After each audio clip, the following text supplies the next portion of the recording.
everybody, it's Sue and Sal, and here we are at our garden. It is the middle of July. Where are we at?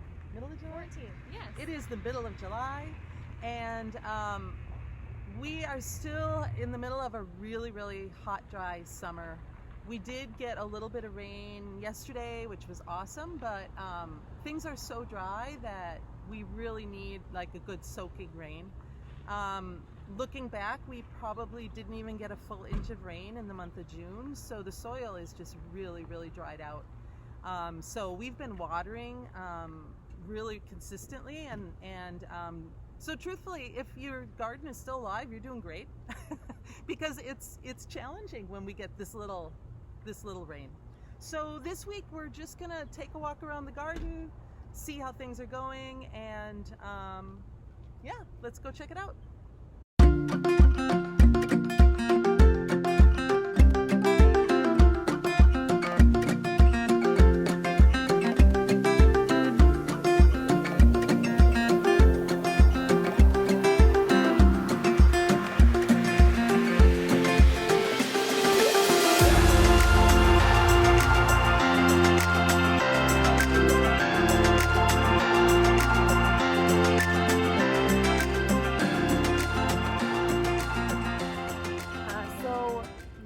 Earlier on in the season that our compost pile, we took all of our completed compost from our pile that we had last year, and now we've shifted it over to this corner this year.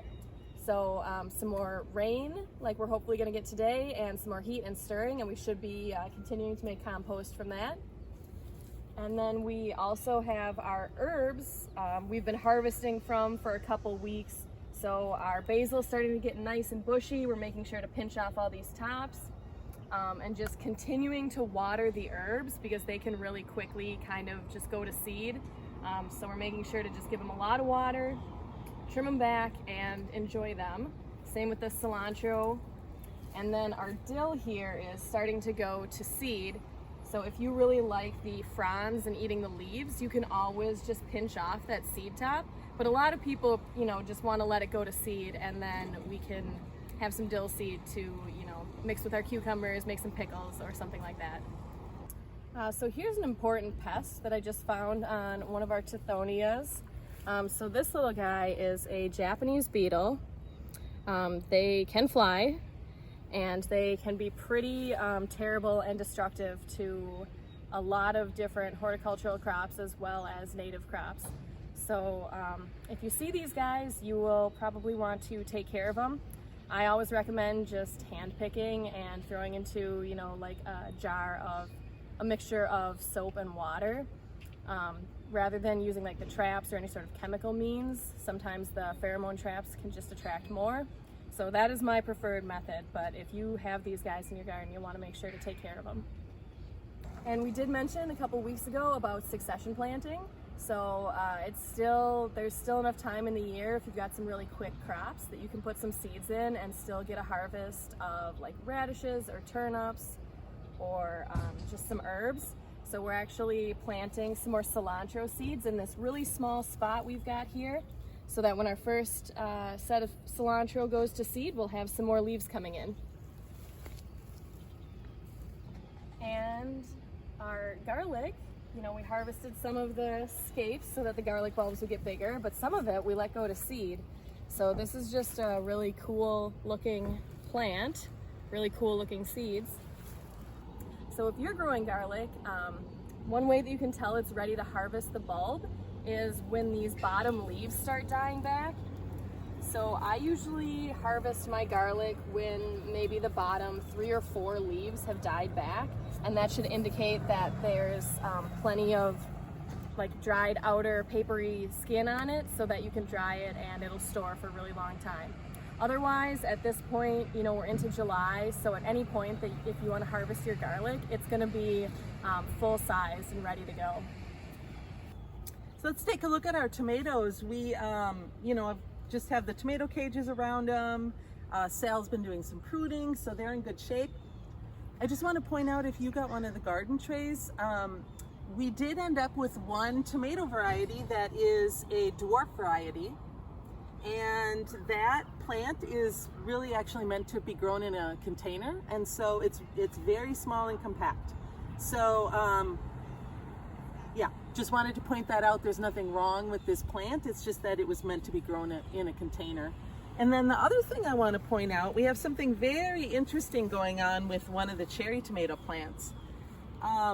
It is sending out huge numbers of flowers here. I am not so sure that this plant can actually make that many fruit successfully, but we're just going to go ahead and leave them all and see what happens. If yours is doing this as well, you may want to cut back on the number of flowers that are on your plant. You know, you could just trim off some of these, or you can leave them and see what happens. That's what we're going to do. So our beans are growing. I just want to point out here, we have some beets in the ground. They're at the size where it's a really good time to thin them. And just remember that for each beet plant, you want to leave enough room for there to actually be room for a beet to form. So you want to give them enough space so that you can get a full-size beet out of them. You can eat the greens as you're thinning. And the same with the carrots. Our carrots are kind of getting up to the size where we can start thinning those as well if we want to. And then here's our carrot from last year that we are letting go to seed. And I just want to point out that now some of the flowers are starting to dry, and we're actually getting the start of some carrot seed here. So these will just have to leave on the plant until they actually get dry. They'll be dry and brown, but pretty cool. We've got some carrot seed forming. So this is the okra that I had seeded a couple weeks ago. It's a pretty fast growing crop, so we should definitely be able to harvest some in maybe a couple weeks here, as long as we keep watering.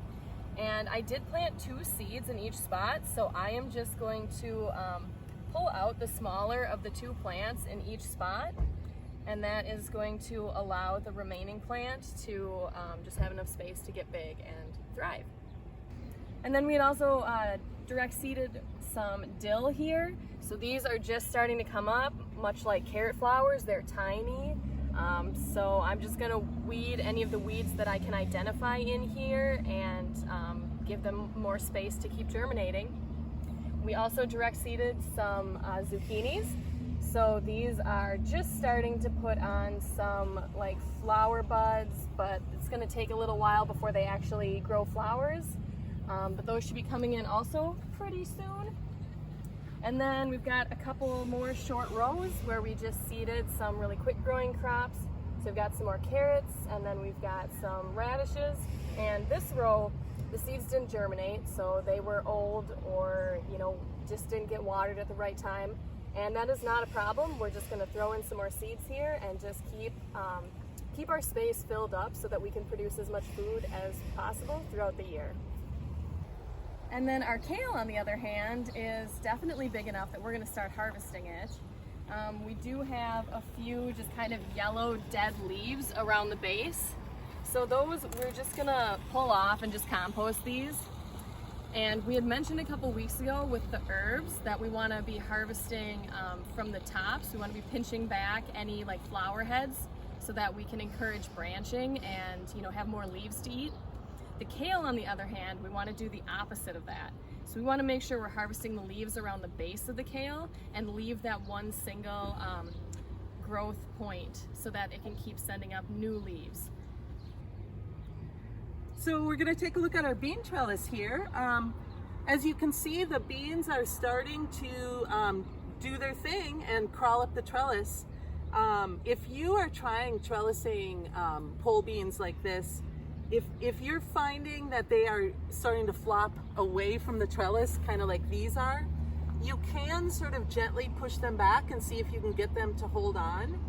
Otherwise, you could always take another twine and kind of loosely on the outside bring the twine around so that they are actually sort of forced closer to the trellis to get them to climb up.